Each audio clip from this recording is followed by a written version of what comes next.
Hello and welcome back. I hope you brought a sweater because it's about to get very cold. No, really, you're gonna want to put a sweater on. Oh, it's just a game. It doesn't get cold in real life just because it's a game. Okay, suit yourself. You're about to get really cold. I'm freezing. Okay, so here's what we're doing here. Age of Ice, Age of Despair. Alternating between those two. Like a day-night cycle in a world of ice. Ice during the day, ice with monsters at night. But here's the thing. One part of the map is permafrost, meaning it is a different kind of ice. The kind of ice that's just frost, not ice. And this is where our heroes begin.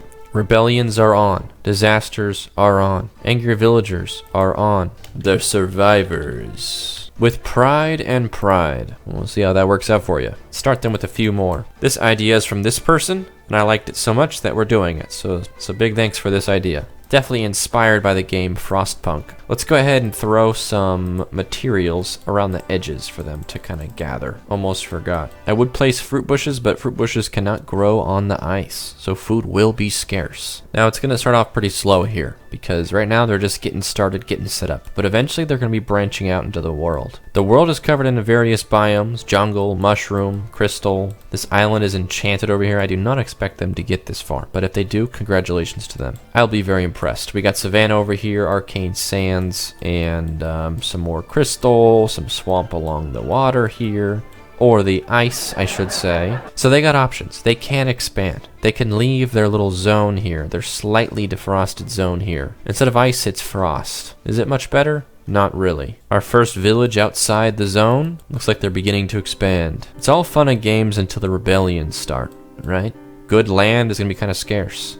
And oh, when the night comes, oof. And the ice monsters come out, double oof. That's going to hurt. Look at all this silver, though. That's a lot of silver. In fact, that's too much silver, but we're gonna leave it. Oh, crystal people guarding the silver. Who could have expected this? Oh, it's so painful to watch. He killed them all. Did one of them give birth during that fight? I don't think that kid was there at the beginning, was it? That's crazy. All right, this little village out here is not off to a great start, but you know what? I think they're gonna kill him. There we go. Bless them. For the icy world, may be a challenge, but perhaps they're up to the case as they branch further and further outside of the ice zone. But there's one person in here, Mr. Relatable, by the name of Steven, who hates the cold. You see, he'd much rather live in Arizona or somewhere warm. But no, he got thrown on this expedition to colonize an icy world. Not a good gig, Steven. Not a good gig. Times are tough for Steven. This is the best job he could find. Alright, our kingdom is looking good. The survivors are expanding. They're getting bold. For they don't know something that we do. The age of despair cometh, and it cometh soon, as they branch their way down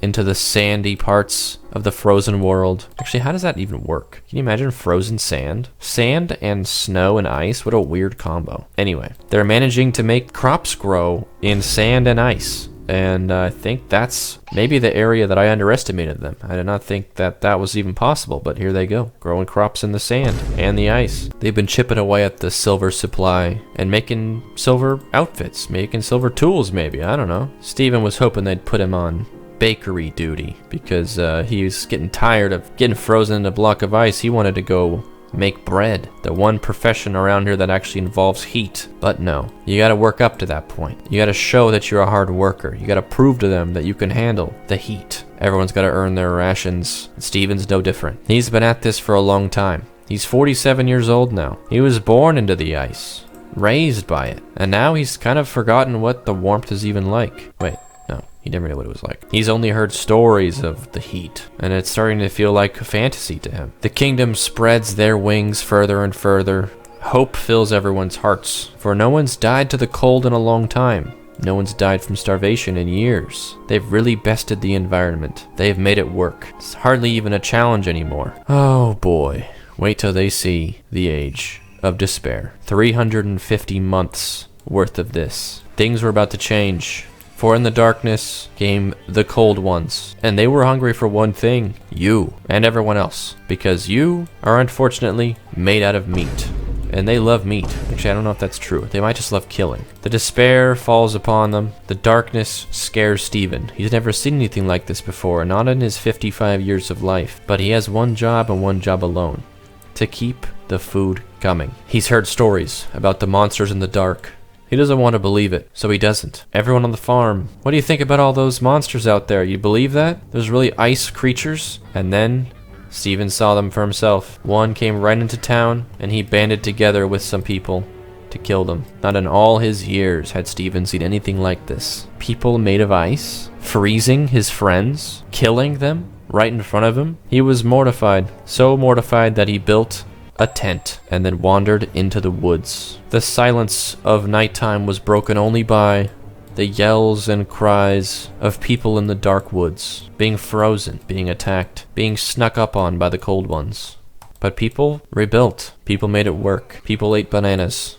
People killed cold ones. The outer villages suffered the most, for if someone gets killed by a cold one, they become a cold one. Scientists were unable to explain why this happens, but my theory is it's something like brain freeze. If you eat a frozen treat too fast, you become a frozen treat, even if just for a moment. That's what it feels like to become an ice one, but worse. The population declined, more and more ice ones popped up around the world, guarding the necessary resources that our people needed to survive. When was this nightmare gonna end? They asked themselves. Never, I said. The survivors knew the danger, but they knew that they had to survive, so they kept setting up new villages and expanding, because even though it was more dangerous and lots of them would likely die, what can they do? Just stay home and take it? Steven was one of these brave souls. Joined one of the expeditions out to the edges of the continent. He volunteered. Gosh darn it, because he'd seen things. He'd killed a cold one himself, and he wanted to help however he could. He was 66 years old now, and he was growing more fragile by the day, but the work had to continue. No one could slack off. You couldn't take a day off. Oh, you want to go play Xbox? You don't want to fight the cold ones in the dark? Oh well, dude. Oh well. The Wi-Fi's down. What are you going to do? Play a single-player game? What are you going to play, an offline game?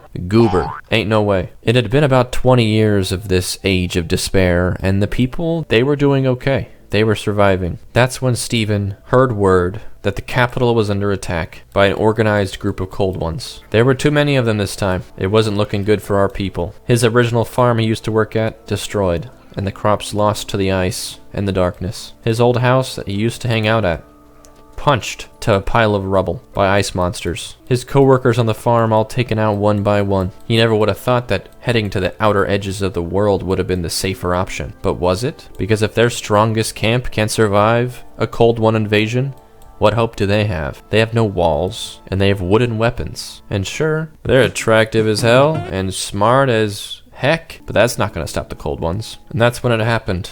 The cold ones made their way towards Steven's new village. No one was safe in this world. Steven thought they should retreat and go back to one of the other bigger villages. But when he sent out letters to the other villages, none of them responded. You see, most of the big ones had been destroyed a while ago, and some recently. Others were in the process of being destroyed. It was not looking good. The cold ones were too many, their numbers were growing rapidly, and that's when it happened. Steven was slain by a lone ice one. He wandered too far from camp in search of a safer place. And sure, his friends avenged him, but it was too late. Steven was gone, and only 3 villages remained. They were scattered, and they weren't feeling very hopeful. A few small farms kept everyone fed, but just barely. Just enough food for you to wish that you had more food. 1 person to an entire farm. Sometimes there was only 1 person working the farms. Sometimes there was no one able to man it because they were all too busy with the cold ones trying to destroy their villages. Things were looking bleaker and bleaker. Total population had dropped from 500 down to 77 and continued to decline. 74, 73, 71, 72, 71, 72, 71, 70, 69, 70,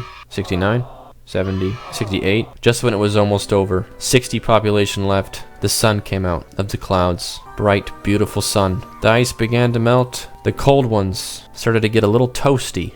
And sure, Steven's old village was still destroyed, because the cold ones, they were able to survive in the sun. But 1 village remained. On the edge of the world, in the desert, they survived the darkness. They did it. The world was safe once again, and they could finally rebuild. Sure, a lot of them forgot about Steven. Most of them didn't even know him, because he was just a regular guy. So many people, they spread themselves across the world once again. The ice became a distant memory. The cold ones, one they would never forget, but they all tried to. The farms flourished. Children laughed in the streets. People sat on the beach and drank lemonade in the hot sun. It was good, and it had been good for years now. They really did it. thanks to the help of people like Steven, who did what they needed to do to keep everyone else safe. They survived. Oh, wait a second. Uh-oh. Guys? Oh, no. You gotta be kidding me, man. Not again. Alright, here we go. The cold ones were back. And this time, they were even colder. And also there are snowmen now, too.